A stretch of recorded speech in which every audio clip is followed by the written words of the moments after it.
Hello, you wonderful people, and welcome to another episode of Not Too Comic Book. This being a show where I talk about TV shows that are adaptations of comic books. For today's episode, I'm going to talk about Sweet Combat Season 1, Episode 18. A lot of really interesting things went down in this episode, so let's break it down. Well, first and foremost, we're picking up where the last episode left off. Obviously, everyone's gathered around to kind of help with class, the English class, and Yanan's dad shows up later on. He's dropping off like sleeping bags and stuff so that everyone can be comfortable while they're like waiting to help out with the study and stuff. But what I thought was interesting is he immediately he gets his feeling, like he looks at Tian and he's like, why do you seem so familiar to me? Which Tian's like, yeah, like you probably recognize me from the tournament. He's like, right, because he probably blanketed it out because of the trauma of it, but he's the one that Guanyan forfeited. That's probably why you extra don't remember him, despite him being one of your daughter's students, but you haven't really officially met, so it makes sense. But then he was also like, nah, it feels like there's something else I know you from too. And before he could really say anything, Tian was like, yeah, I used to do delivery, so maybe it's that. Which I don't know if Tian did that on purpose or not. It's like, I don't think he would correlate it in his head to know that Yanan's dad would know his dad, but it could be a thing of, I don't want to take the chances because my dad's kind of infamous, but I don't know how many people would associate us. So I don't think he did that intentionally. I think it was unintentionally. It's just kind of like, oh, that's probably where you recognize me from. Like, I used to do deliveries. But Yanan's dad's like, I don't think so. Because I forgot to talk about this during the tournament. Which also, really quickly, did the finals just happen off screen? I'm curious. Like, I don't think they said anything about, like, oh, the finals happening at a different date. Like, it's all pretty consistent of, like, the preliminaries and then the finals. Yeah, there's stuff in between, but it's, like, that's just, like, outside of the school stuff. But it's, like, those, I don't think there was really any too much time frame in between the preliminaries and the finals. So, I guess the finals just don't happen. Because they did not cover that at all. Like I said, not unless that happens at a later date. I just can't remember. I don't think it was that big of a gap in between the preliminaries and the finals. I feel like there was some time, but that's why I'm like, I feel like considering everything that's going into it, especially what they've set up with the live action, having the finals would seem interesting. So, like, I do feel like they probably haven't happened. It is just something that's probably going to happen at a later date. It just, they didn't talk about it. But not unless they did happen and that was just all off screen. But I figured they would have made more of a point of that if it happened on screen. But they didn't. So, like I said, I'm assuming it's going to happen later. But either way, I forgot to talk about it during the tournament, specifically that while Tien was fighting, I almost want to say Jaegu every time, sorry. Every time, like, while Tien was fighting, I don't remember if it was Guanyan or was more specifically his fight with, I think it was his fight with Guanyan that he had noticed, like, oh, why does his fighting style seem similar? It's like, to be fair, Tien's fighting style is mirrored after his dad because his dad's the one that taught him. Like, it's the foundation to his fighting style. So I guess, like, the movements and probably, like, he probably was very similar, maybe, like a lot of his aspects of his fighting probably mirrors his dad a lot, as I was saying. So that's going to be the interesting thread. Like I said, I completely forgot to talk about that episode, but they tied it back in here. So it's going to be nagging at Yanan's dad for a while. Like, where else do I recognize that kid? I'm wondering what's going to be the final thing that finally pushes his memory to be like, oh my God. I wondered, because I was about to say, because he recognizes Yanan, so he recognizes Tian, so I'm assuming that must mean either he met Tian when he was a kid hanging around his dad, or he just, like, looks at Tian and sees, like, a younger version of his dad. Like, maybe he knew his dad, like, in his younger days or something. Like, who knows? Like I said, I'm just curious to see what that light bulb moment's going to be for him. I love Yanan sending that message because she hasn't heard from Guanyan in a couple days, and she'd even wondered, she's like, did he potentially get kicked out of his college? But she's like, well, I mean, texting a friend isn't weird, so she was trying to find something to say, but she was accidentally holding down, like, the record button for audio, and she was complaining about, like, oh, it's his fault because of that annoying guy. Like, I can't even enjoy my favorite apples anymore without them being traumatic to her now. And he got that message, and he kind of laughed about it. But so obviously he's avoided talking to Yanan in the time frame since he's gotten in trouble, because I think first and foremost, like, if he knows that if she finds out what he's having, the ramifications he's suffering, and Yanan will blame herself. So I think he's probably trying to bide his time until he can figure out a way to really kind of skirt around that without like making Yana take a lot of that fault and blame herself for his circumstances. I mean, once again, it was his own choices that led here, but his choices were influenced by her. Like, so not by her intentionally, but like his decision, how much he cares about her, he made that choice for her and because of her. So I'm curious to see how, but I can only assume that's the reason why he hadn't really contacted her in all that time frame, you know? Because for her, like, she was waiting for him to initiate things, but it's like she was trying herself, but she never texted him other than that. I wonder how long it's going to be, like, before she realized she texted him that audio, but who knows? And knowing Yana, that's going to be, like, super, super embarrassing, so. Speaking of the boxing club, really quickly, we'll circle back to this later, but there is the, like I brought up before, I was curious to see what they were going to do with the Yi Chen character, and it seems that like he is still going to have a thread to play because of like the boxing club now under Zhao Feng's rule. And like I said, I think last episode, there's multiple ways that scene can be taken from Zhao Feng's perspective, but I do believe she is going to take like what Guan Yan had said previously about like how the boxing club, like some of its members have lost its way. It's very apparent specifically with someone like Yi Chen, but what I thought was interesting, like I said, I brought it up last episode, like, he doesn't really have a partner story going forward. It's just like, yeah, you want to in a few appearances, they're minor appearances at that. Like, he doesn't have any crucial story outside of, like, now that things between him and Tien are, you know, settled, but now they're bringing that back because he can't let it go, you know? Because it's like, because you don't get enough time with him, you never actually see whether or not he actually grew. There's a thing near the end of the series kind of showcasing that he didn't grow, that it kind of showed like, hey, he's still that douchebag. So I think it's almost like this live action's almost in line with that as well. But we never got to see that a lot, that he was still like, because he has a lot of insecurities. Once again, he wants to feel tougher and blah, blah, blah, blah. Because some of him and the other members are talking about like, right, how long is it going to be before the captain, Zhao Feng, makes him the vice captain? But one of the other members is like, why would she make him the vice captain? He's a weakling. It's like, yeah, you lost to Tien. And so that makes a lot of that bubble to the surface. They kind of got into a scuffle like over alcohol and stuff. It's like he was already had a little alcohol in the system, but it's like, yeah, he hasn't quite changed. That's the reason why Guan Yan wanted him to kind of get knocked down a peg or two with the Tien fight, which he did, but it's just like he's so stubborn and won't like admit defeat. It's just like this and that. Like he refuses to believe the person he beat on and bullied for so long can stand up to him. In fact, not only stood up to him, beat him. Once again, didn't even just beat you. He knocked you out. You were out cold when he choked you out. So it's like it's insult to injury type of situation. Then we also had the Queen situation. Queen's in this very complicated situation. This is an element that obviously is very consistent throughout the webtoon, especially the further and further you go, is her obligation to her family's company. And, you know, leaning into like, hey, her grandfather is like, okay, you've done good work, but I need you to start working here more. And it's sad how he uses it against her, where it's like, yeah, your brother made this deal with me, but have you really kept up your end of the bargain? First and foremost, you are forcing your younger brother to shoulder a lot of these responsibilities. You said you would come work at the company on like, you know, on your free time. You haven't really kept up that obligation, have you? It's like,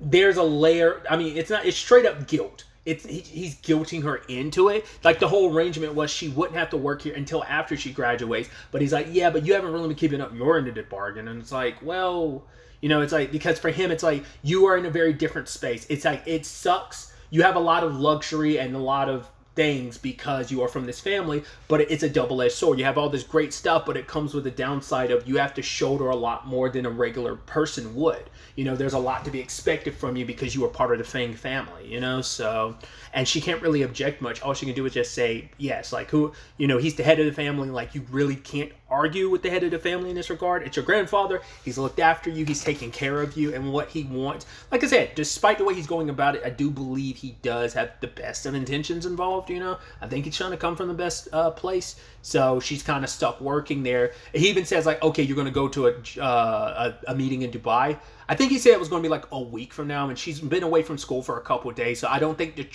I don't know if the trip to Dubai happened off screen in this episode or whether it's coming up like in the future, like next episode or something like that. But Dubai is one of the places she does specifically go to for, because this is also, well, I think around this time in the story is when she goes to Dubai. I do specifically remember her going to Dubai, but I think it was this part of the story. I don't think that was later on. So, but she's just, kind of bored out of her mind, like doing all the rigmarole, because she doesn't get an opportunity to just be a normal kid. I mean, to be fair, like her entire life has never been normal. Like she's had these expectations put on her of who she's supposed to be. Once again, even as a kid, it's like, yeah, you can't even be a girl like you want to. You didn't even find out till like 7 years old that you were a girl, because your mom and dad, everyone raised you like a boy because you were meant to take it. Like, it's just like her, once again, the point she had made to her grandfather is, inside of the ring, she's the one that played, like, it's up to her skills and her to decide the outcome, whereas like outside of the ring, so many other people have their opinions and choices about how her life should go about, so at the same time this is all happening, obviously Yanan and Xiaomi are retaking their English test, and I love that they're sneaking around because they think it's so embarrassing. They don't want anyone to know they're retaking their test. And ultimately, both their respective clubs came to cheer them on very loudly. But ultimately, they ended up passing, but apparently barely passing. It's like, I mean, they went up a couple points. It went from like, 47 and like, maybe like 46 and 48 to like 61 and 62. And like, they barely made the curve. But it's like, hey, it all worked out. But Yanan, because she's so prideful, is like, no, you know what I'm going to do? I'm going to take it again and get even better. Because for her, it's like barely passing. It's kind of a spit in the face to all the hard work like Hao and Tian put into like helping them study. So, she's very prideful, but Tian tried to make it like, right, we already know how like how good you are, and the numeric value of like a test like doesn't like quantify all that you are, Yanan. Like, we know who you really are and how great you are. So that's actually something I think is interesting. Like, the webtoon didn't touch on that, because like the actual school life element, other than like the martial arts stuff, the actual school life stuff never really gets covered. I mean, in a lot of school life stuff, you don't really get that, but like you never actually really get to know too much about how any of them are as students. Like, I don't like Moonyoung and Dao Dao. Like, I think Jaegu does well, okay. I don't think he's like exceptional, but I think he does pretty okay. I don't remember them ever really focusing on Dao Dao and Moonyoung's like education. I believe there's like at least two characters. I want to say the character was like Gongrok. I always forget the character. I want to say that's the character's name, the one that Moonyoung kind of had a thing for. I know he was extremely smart. And I think Queen is. I think there's like a one panel joke about how like she's like one of the top 3, not just at the Wilds, but also like in Korea in general.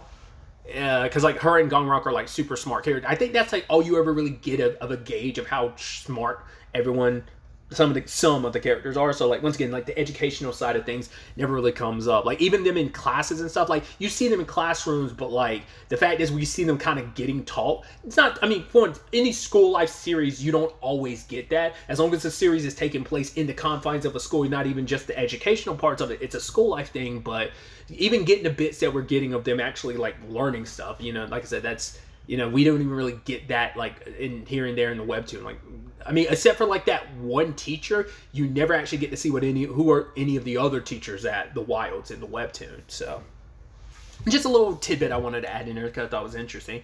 But as celebration for not only passing, I mean, they were going to do this regardless, pass or fail. The point was like, hey, let's go to a theme park. But the problem is like Queen won't be able to show up. In fact, Tian was like kind of missing her so much that he's like, man, I haven't seen her for a couple days. And then he saw her running up beside him like, hey, like focus on your breath, and she's like, yeah, you have to catch up with me. And she disappeared. I was like, wait, what?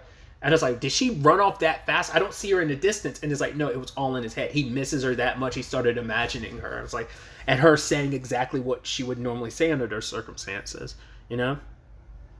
Which is so interesting because when you're going back to the queen of it all, like her kind of being bored with all that stuff, like she's taking off her shoes and she's doing some like training and just kind of like, not wasting it. And it's like, well, I've got this free time. Let me just kind of stretch my body and let me do my thing because, don't want to like let anything kind of any of my skills or anything lax or atrophy. Got to always keep going, It's also her way to kind of like keep a little bit of herself despite having to kind of basically be in that, borderline soul sucking 9 to 5. I'm not trying to disparage anyone with a 9 to 5 or anything, but like when it's like a business job like that, especially when that's not where your passion lies, it's like it's not even like, hey, I'm doing this to support my family. It's I kind of am, but I'm being forced by my family to support my family in this manner. So it's like, yeah. What I loved is Yanan putting on like the best performance ever when she walks into the gym. She's like, to get Tian's attention, and she does it again and again just to get his attention. And you know, it's like, yeah, it's kind of a shame that Queen can't join us. It's like, yeah, she never really had much of a child, because it's like, oh, she loved going to theme parks and stuff, which for Tian, it's like, well, really? Like, he thinks as big and powerful as the Fang family is, like, missing out on a theme park didn't seem like that reasonable to him. It seemed like they could go any time, but it's like, yeah, she never had much of an opportunity to go, like, her or her brother, since they were kids, because they were just kind of raised to, you know, it's like, you gotta put that childish stuff behind. It's kind of a waste of time, and put all your effort more towards what you really need to be working on. So, and so Tien wants to, like, you know, find a way with all of that. So later on, he actually shows up at the office. Really quickly before that, there's the whole thing where, like, once again, her Queen's brother being like one of the best bros, being like, hey, I talked to manager Lou, and it's like, once Grandpa leaves out of the country for a couple of days for business, he'll let you go to kind of go back to school and do what you want to do. So all you have to do is hold out for a couple more days or whatever and let Grandpa leave, and then you can kind of do whatever you want to, at least for a little bit until he returns. And, you know, so it's like her brother looking out for her. But I also thought it was really cute. She's overhearing these guys talk about, like, this guy's like, yeah, I never really would have confessed to her or really knew how I felt about her until she was wearing a very specific outfit and she confessed. She was like blushing and everything. And so, like, Queen's taking these notes of like, oh, is this what I should do when it comes to Tien? And she ultimately goes looking for the dress, and she finds one very specific one that she really, really likes. And she's imagining, like, wearing it with Tien, you know? But then her brother shows up, and Tian's in fact with him, and it's like, oh, I want to invite you to an amusement park, but she doesn't think she'll be able to get off to be able to go because it's Sunday. And I love her brother made an excuse, because she's like, don't you have work to do? He's like, nah, I got enough time to sit back and, you know, relax and overhear this conversation. I love that, like, you know, it's like, right, you kind of got your bro and your best friend kind of acting as wingmen to you. I love that. Now, this is kind of spoilerish for something that might happen later on. Once again, I don't know if this is the direct parallel they're trying to make. Basically, when Tien invites her to the theme park, there's a storyline like that in the webtoon, but it's actually flipped. They flipped it for the live action, because basically Queen invites him to a theme park. Like, it's pretty late in the story. It's fairly close to the end. And spoilers, like I said, it just depends on whether they adapt this directly or whether this is that version of it. That's why I'm not sure. But sadly, he isn't able to make it. There's extenuating circumstances. He wasn't able to make it. And kind of like how Queen in this episode says, like, oh, like, just for one day, get to be a normal person. This was her last time here before she had to get on a flight. So, like, Jaegu missed, like, his golden opportunity to be with Queen, just because, once again, it wasn't something, and it's just everything that could go wrong went wrong in this moment. So I was thinking, like, oh, are they doing that scene and that storyline from the webcomic, the webtoon, and they're just like inversing it? You know, that's what I was curious about. But Queen's like, even she was like, I don't think I'll be able to make it. So, and it's like, you know, Tien's like, well, you know, we'll keep our fingers crossed, hoping that maybe you have some free time that day. And it really cuts, like, deep for Queen, because it's like, man, I like the fact is he came here to ask me too. That makes it even more like, yeah, he came to, you know, actually ask me himself. Now, what I thought was interesting too is, like, as Tien was leaving, he crossed paths with her grandfather. Now it's like, once again, knowing what the webtoon is, I'm curious what those interactions look like live action wise, but I'm also curious, like, the contextualization around it, because there was almost this look of, like, I don't know if, like, he recognized Tien or not.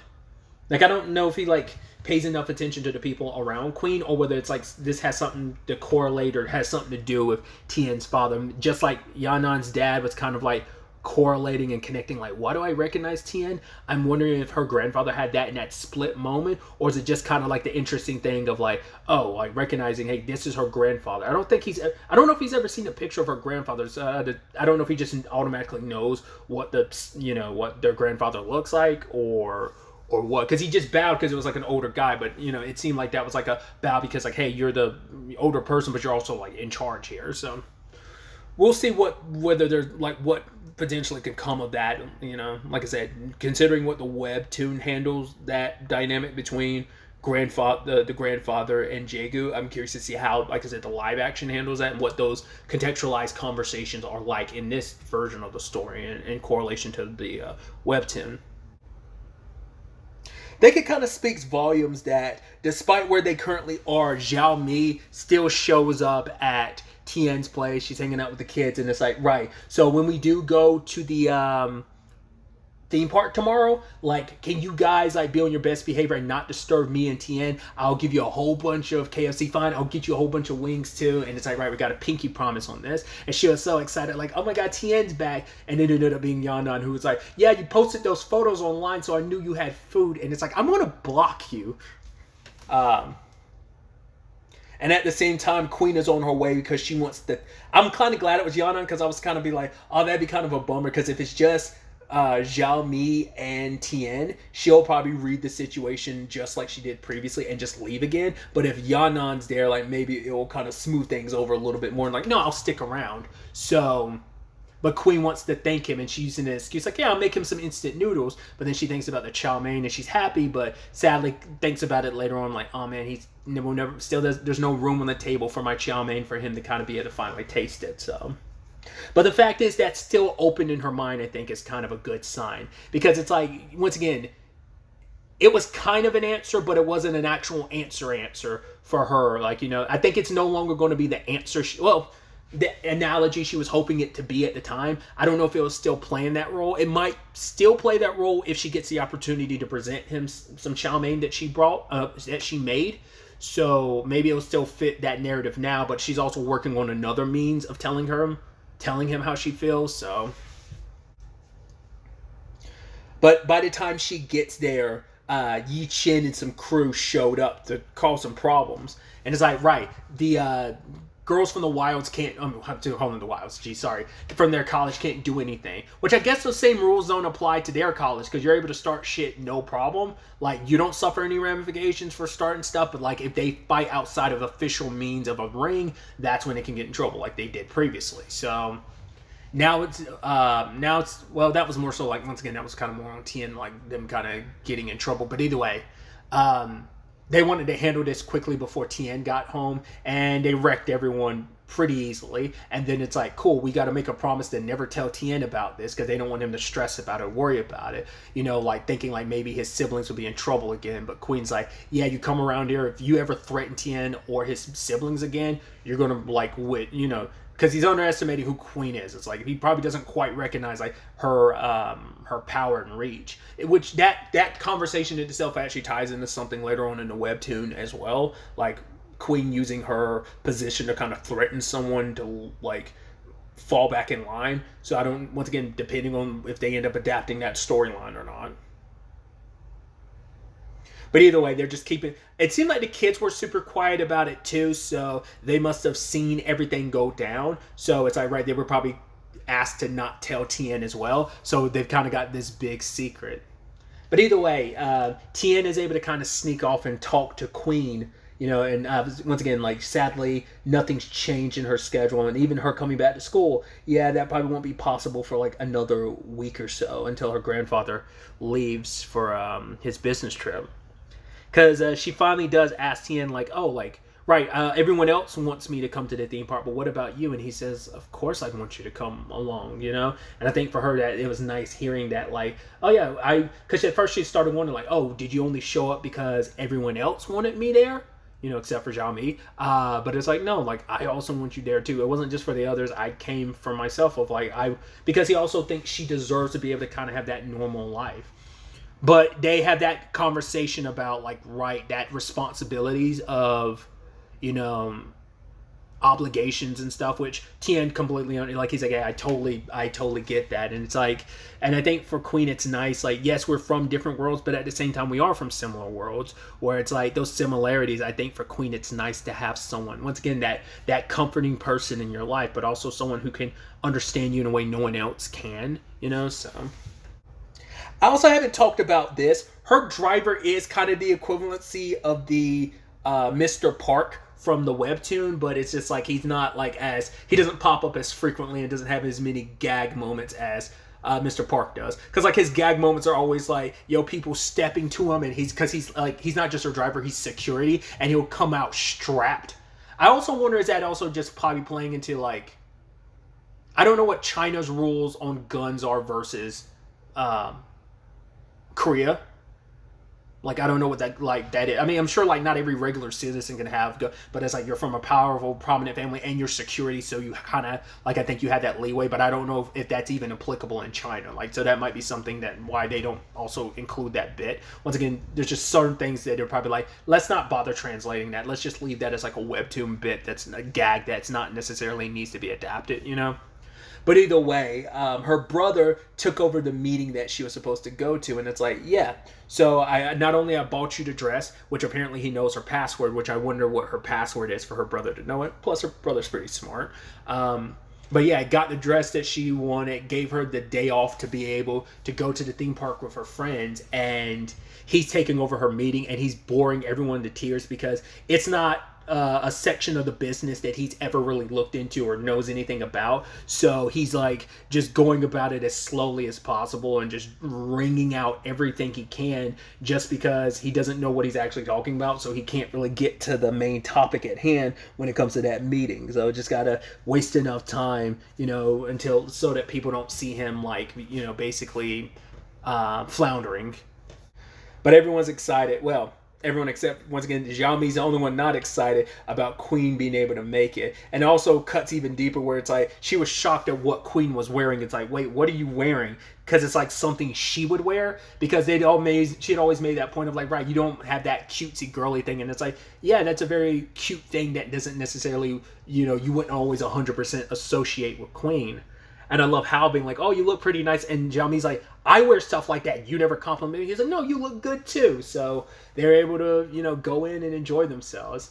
Once again, everyone doing their thing, doing their best. It's like, oh, let's go on a roller coaster. And Tian's like, oh, man, I'm kind of afraid of heights. Which I'm like, hey, same. Me too, dude. That's why I don't really go to like festivals, or like festivals isn't a word I'm looking for. Why I don't go on like rides and stuff like that. Just I know childhood trauma associated with my fear of heights and stuff like that. But either way,